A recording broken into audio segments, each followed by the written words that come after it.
Hello dear students, welcome back to my channel Edu Colors. आज हम इस video में क्लास 10th की भूगोल की वर्कशीट करेंगे 70 और ये वर्कशीट आपको 26 दिसंबर को मिलेगी।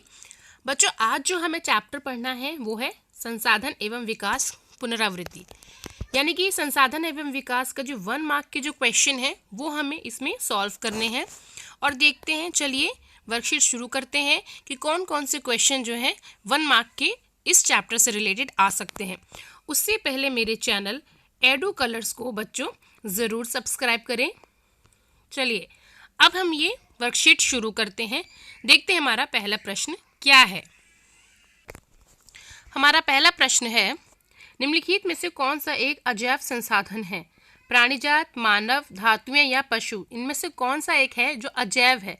अजैव होता है जिसमें जो सजीव ना हो, जिनमें प्राण ना हो, ठीक है, जो बढ़ नहीं सकते, तो वो हो गया धातुएं। ठीक है, तो इसका उत्तर होगा धातुएं। अगला प्रश्न है, निम्नलिखित में से कौन सा कथन लैटेराइट मृदा के संदर्भ में सही है?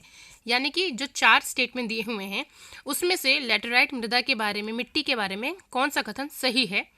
उच्च तापमान और अधिक वर्षा वाले क्षेत्र में ये विकसित होती है, ये सही है।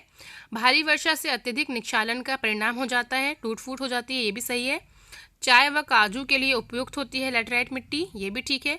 तो इसका मतलब है कि इस क्वेश्चन का हमारा जो है जो चौथा नंबर है, यानी कि सभी कथन सही है, ये ऑप्शन हमारा बिल्कुल करेक्ट होगा। अगला प्रश्न है, स्माइल इज ब्यूटीफुल के लेखक कौन है? तो जो इसके लेखक हैं वो है E.F. शूमाकर। ठीक है, E.F. शूमाकर। E.F. शूमाकर नाम है। तो E मतलब हो गया अर्नस्ट, F से हो गया फेडरिक और शूमाकर। ठीक है, शूमाकर। तो ये इसके राइटर का नाम है E.F. शूमाकर। अगला प्रश्न है, रेखांकित शब्दों को सही करके हमें पुनः लिखना है, यानी कि स्टेटमेंट जो है वो गलत दे रखा है और ये जो चावल लिखा है ये गलत है, यहाँ पर कुछ सही आएगा। तो काली मिट्टी जो है वो चावल की खेती के लिए अच्छी होती है, तो यहाँ चावल नहीं आएगा, यहाँ आएगा कपास, क्योंकि काली मिट्टी जो होती है वो कपास की खेती के लिए सर्वाधिक अच्छी होती है। सत्य व असत्य कथन बताना है। उत्पत्ति के आधार पर संसाधनों को 2 प्रकारों में विभाजित किया जाता है, ये सत्य है या असत्य है? तो ये सत्य है कि उत्पत्ति के आधार पर संसाधनों को 2 प्रकारों में विभाजित किया जा सकता है। पहला जो है वो है जैव और दूसरा है अजैव। तो ये उत्पत्ति के आधार पर 2 प्रकार से हमने संसाधनों को विभाजित कर दिया। अब अगला प्रश्न है कि नीचे 2 कथन दिए हुए हैं और एक संकल्पना है, एक उसका कारण है, तो हमें बताना है कि कौन सा सही है। तो मृदा के कटाव, उसके बहाव की प्रक्रिया को हम मृदा अपरदन कहते हैं। ठीक है, कृषि के गलत तरीकों के कारण ही मृदा अपरदित होती है, ये भी ठीक है, यानी कि इसका उत्तर होगा ए। संकल्पना एवं कारण दोनों सही हैं एवं कारण संकल्पना की सही व्याख्या करता है। अगला प्रश्न है, नवीकरणीय संसाधन का एक उदाहरण लिखिए। तो नवीकरणीय संसाधन वो होते हैं जिनका आप रीयूज कर सकते हैं। ठीक है, तो आप किन का रीयूज कर सकते हैं? आप जल का यूज कर सकते हैं, दोबारा मृदा का यानी मिट्टी का यूज कर सकते हैं, सौर ऊर्जा का कर सकते हैं। तो आप इनमें से कोई भी उदाहरण लिख सकते हैं, जल लिख लीजिए, मिट्टी लिख लीजिए या सौर ऊर्जा लिख लीजिए। अगला प्रश्न है, सतत पोषणीय विकास को परिभाषित कीजिए।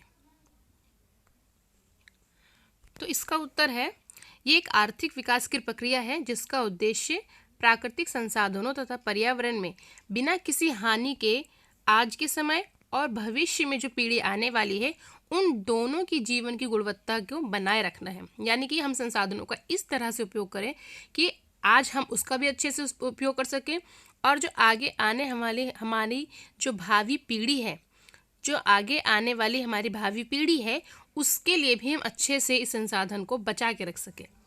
अगला प्रश्न है, संसाधन नियोजन क्यों आवश्यक है?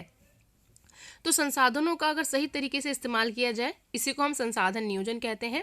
और भारत जैसे देश में तो संसाधन नियोजन और भी इम्पोर्टेंट हो जाता है, क्योंकि यहाँ पर संसाधन अलग अलग क्षेत्रों में अलग अलग तरीके से बटे हुए हैं। संसाधन से आप क्या समझते हैं? मनुष्य जिन भी चीज़ का उपयोग करता है वो संसाधन है। मेज, कुर्सी, पेन, मोबाइल, जो भी आप यूज़ कर रहे हैं वो सब संसाधन है। तो संसाधन एक ऐसा स्रोत है जिसका उपयोग मनुष्य अपनी इच्छाओं की पूर्ति के लिए करता है। हमारे पर्यावरण में जो भी चीज़ें हैं वो सब कुछ संसाधन कहलाती हैं, जिसका उपयोग हम अपनी आवश्यकताओं की पूर्ति के लिए करते हैं। सो बच्चों, यहाँ पर ये हमारी जो 10th क्लास की वर्कशीट है कंप्लीट होती है। सारे क्वेश्चन हमने सॉल्व कर लिए हैं। मैं आशा करती हूँ आपको मेरी वर्कशीट ज़रूर अच्छी लगी होगी। मेरे चैनल एडू कलर्स को सब्सक्राइब करें, वीडियो में बताएं, कमेंट सेक्शन में बताएं कि आपको मेरा वीडियो कैसा लगा। वीडियो देखने के लिए थैंक यू सो मच।